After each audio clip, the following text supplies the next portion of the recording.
Wait to see, I'm trying to arrange my hair. Wait to.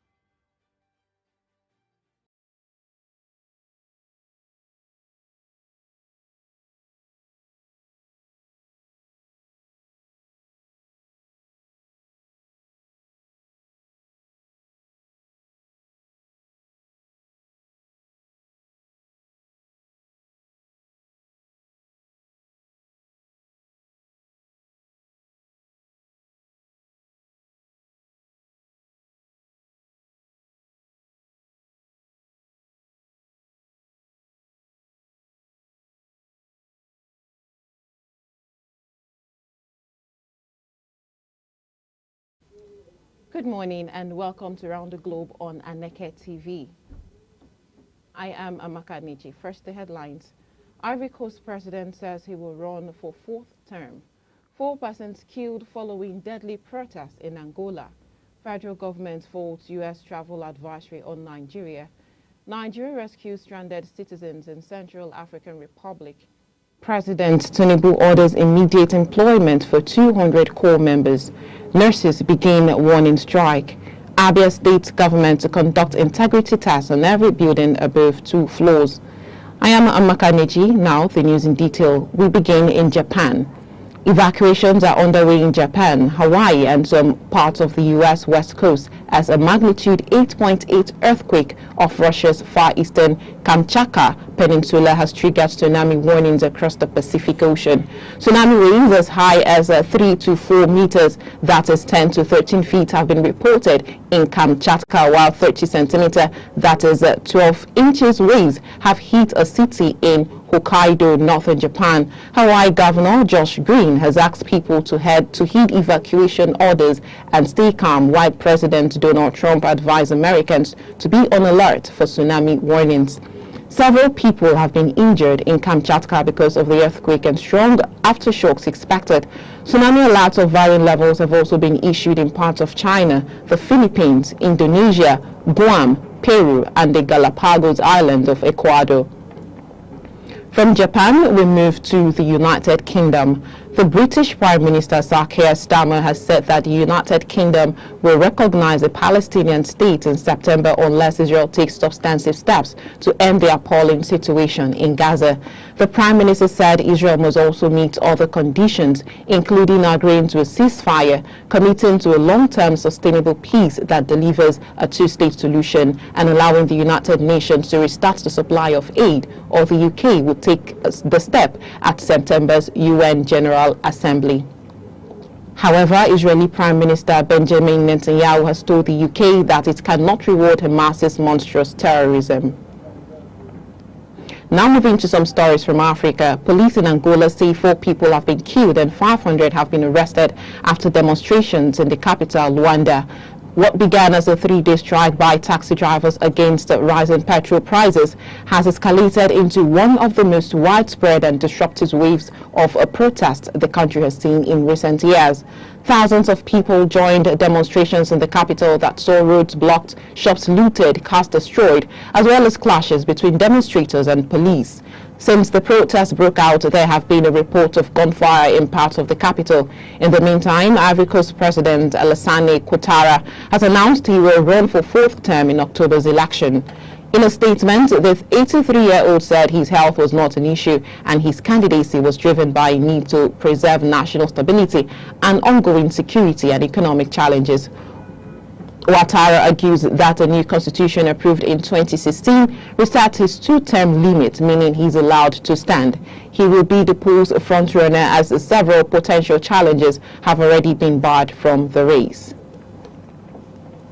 Now we go back home in Abuja. The federal government has faulted the recent travel advisory issued by the United States, warning its citizens against traveling to Nigeria over rising insecurity, describing the move as unjustified. The Minister of Foreign Affairs, Mr. Yusuf Tuga, raised the concern at the annual retreat of the Nigeria Reputation Management Group organized by the Nigerian Institute of Public Relations in Abuja. Reacting, Mr. Tuga described the advisory as unfortunate, represented by his special assistant on media and communication strategy, Al-Kazim Abdul Kadir. The minister said no nation, including the United States, can boast of absolute security. Meanwhile, the Nigeria Customs Service has issued a strong advisory urging citizens to avoid misusing their United States visas, warning that any violation of U.S. travel regulations could result in serious consequences. A statement by the Nigeria Customs Service spokesperson, Assistant Comptroller Abdullahi Maiwada, highlighted growing concerns raised by the U.S. government over visa abuse by some Nigerian travelers. The agency cautioned that entering the U.S. with a valid visa does not exempt travelers from ongoing scrutiny by American authorities, who retain the right to revoke visas at any time if terms are breached.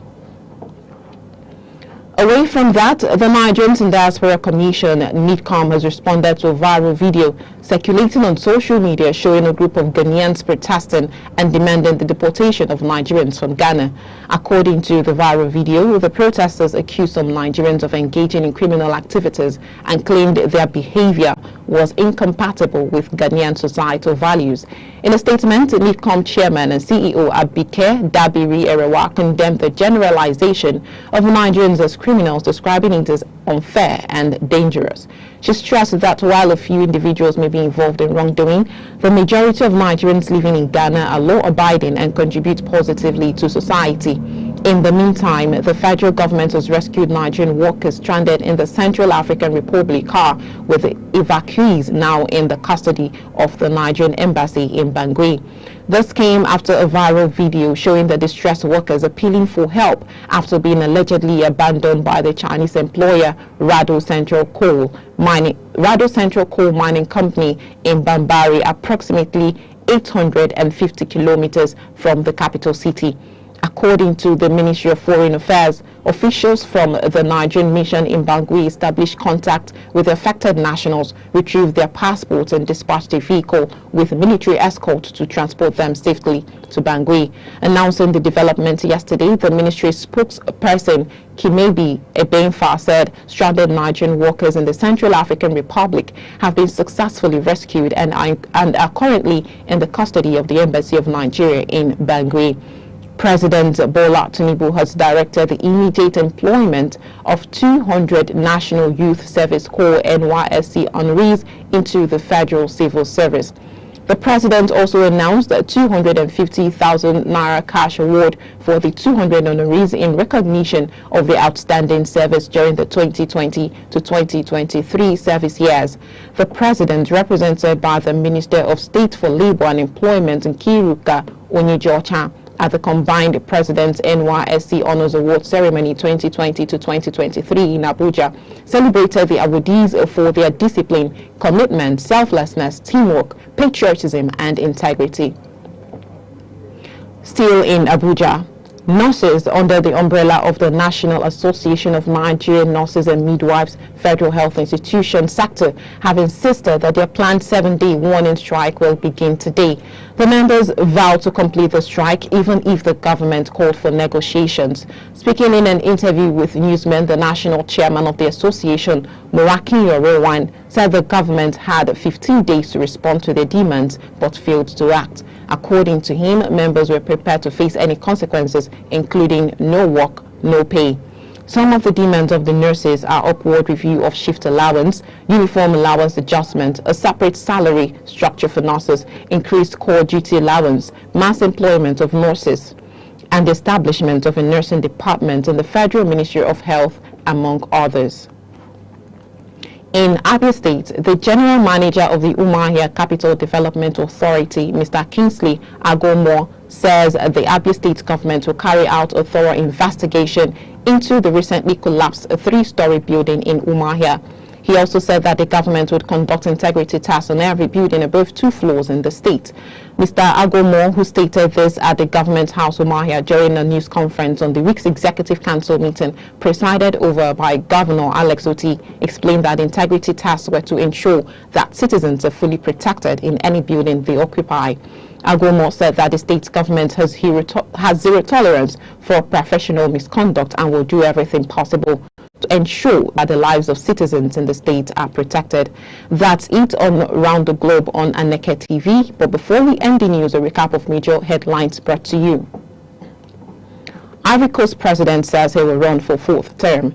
4 persons killed following deadly protest in Angola. Federal government votes U.S. travel advisory on Nigeria. Nigeria rescues stranded citizens in Central African Republic. President Tinubu orders immediate employment for 200 corps members. Nurses begins warning strike. Abia State government to conduct integrity tests on every building above 2 floors.